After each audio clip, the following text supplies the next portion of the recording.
अगर आपको गैस बहुत ज़्यादा बनती है या पेट फूला फूला रहता है, ब्लोटिंग बहुत ज़्यादा रहती है, गुड़गुड़ गुड़गुड़ आवाज़ आती है पेट से, ऐसा कुछ होता रहता है, या फिर आपका डाइजेशन अच्छा नहीं है, पाचन उतना अच्छा नहीं होता है, इसका एक कारण हो सकता है कि आपकी बॉडी में सोडियम की मात्रा ज़्यादा है।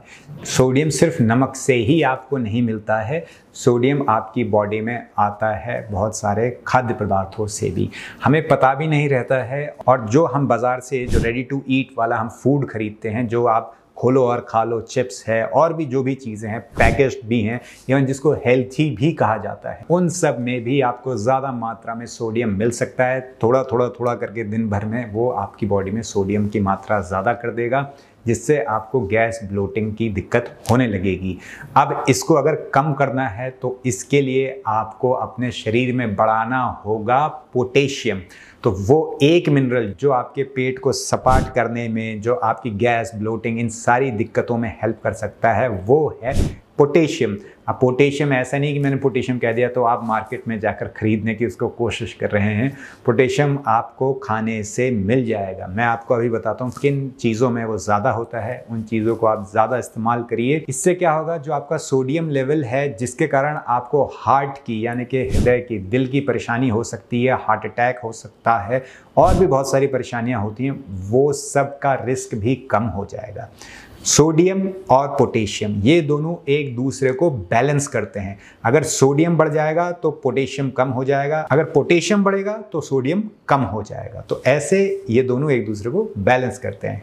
अगर ये सारी परेशानी हो रही है, यानी कि आपको थोड़ा सा पोटेशियम अपनी डाइट में बढ़ाना चाहिए। अब बात करते हैं कि ये कैसे होगा। देखिए, सबसे आसान तरीका सोडियम को हमारी बॉडी से बाहर निकालने का है, जो एक्स्ट्रा सोडियम है, वो है पानी पीकर। अगर आप अच्छी मात्रा में पानी पी रहे हैं तो इससे आपकी बॉडी जो ये एक्स्ट्रा सोडियम है इसको खुद ही बाहर निकाल देगी। अगर आप कम पानी पी रहे हैं तो इससे ये सोडियम जो है ये बॉडी बाहर नहीं निकल पाएगी, क्योंकि आपने पानी ही नहीं पिया, किस चीज़ से बाहर निकालेगी। इसीलिए ये बढ़ सकता है आपकी बॉडी में और दिक्कत दे सकता है। तो पहली चीज़ है वो है पानी ज़्यादा पीना है।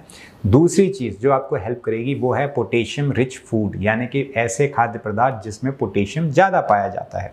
अब वो क्या चीज़ें हैं, वो है आपका राजमा, वो है आपकी हरी सब्जियां जैसे पालक है, मेथी है, और अगर आप साउथ साइड में रहते हैं तो जो कोकोनट वाटर है यानी कि नारियल का पानी, वो भी आपको बहुत अच्छा पोटेशियम दे सकता है। केले में अच्छा पोटेशियम होता है। जितने भी ड्राई फ्रूट होते हैं जैसे कि किशमिश है, एप्रिकॉट है, इनसे भी आपको अच्छी खासी मात्रा में पोटेशियम मिल सकता है। काजू, बादाम, दही, इन चीज़ों से भी मिल सकता है। और स्वीट पोटैटो यानी कि शकरकंदी जिसको और भी कहा जाता है, इसमें भी अच्छी खासी मात्रा में पोटेशियम मिल सकता है। तो इन चीज़ों का ज़्यादा इस्तेमाल करिए, इससे आपको पोटेशियम अच्छी मात्रा में मिलेगा। लौकी से भी आपको अच्छी मात्रा में पोटेशियम मिल सकता है। अब अगर आप कहेंगे यार मैं ये सब अगर खाता मुझे गैस हो जाती है, इवन मेरे को और दिक्कत हो जाती है, ये चीज़ें आसानी से पचती नहीं है, इसका मतलब कि आपके पेट में जो एसिड है, जो आपके पेट का जो पित्त है, वो कम है। आपको लग रहा होगा यार डकारे आ रही है, जलन हो रही है, इसका मतलब ज़्यादा है। नहीं, उल्टा है, एक्चुअली कम होता है। हमारे यहाँ पर ऐसे दरवाजे हैं। अब ये दरवाज़ा यहाँ पर हमें दिया हुआ है नेचर ने। अब अगर यहाँ पर हमारा जो तेजाब है, पित्त कह लीजिए, स्टमक एसिड होता है, उसका पीएच अगर एल्कलाइन होने लगा, मतलब सादी भाषा में आप समझिए कि अगर वो ज़्यादा उतना गर्म नहीं होगा तो क्या होगा, जो प्रकृति ने हमें यहाँ पर ये जो दरवाज़ा दिया है, वो सोचे कि यार इसको मैं क्यों एनर्जी लगा के इसको बंद रखूँ, इसको खोल देते हैं, क्योंकि यहाँ तो ज़्यादा पित्त है नहीं, ज़्यादा आग है नहीं।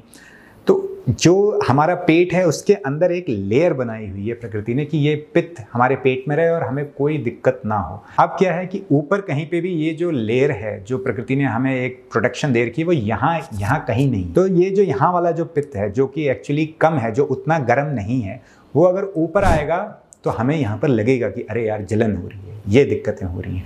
तो हमें इस केस में क्या करना है, हमें लेना है सेब का सिरका, 5 से 7% वाला, ऐसा लीजिए, अच्छा लीजिए सेब का सिरका। एक बड़ा चम्मच सेब का सिरका यानी 10 से 15 ml, उसको आप 1 गिलास पानी में मिक्स करिए। और जब भी आपको ये जलन होती है या ये दिक्कत होती है, गैस होती है, ब्लोटिंग होती है, तो आप इसको पी लीजिए। इसको पी के आपको 20 मिनट से आधे घंटे के अंदर आराम मिल जाएगा। और अगर आराम मिलता है, इसका मतलब है कि सच में आपके पेट में तेजाब कम था, तो आपने जब जोड़ा तो उससे अच्छा आपको महसूस हुआ। लेकिन अगर आपके पेट में डॉक्टर ने कहा भाई छेद है, अल्सर बना हुआ है बहुत ज़्यादा और आपको बहुत ज़्यादा दर्द होता है, तो इसको नहीं करना है। अगर आप असमंजस में हैं कि ये मेरे लिए हेल्थी होगा नहीं होगा, तो आप एक काम करिए, पहले आप 5-6 घूंट पीजिए। 5-6 घूंट पीकर आप देखिए कि कोई दिक्कत तो नहीं हो रही है।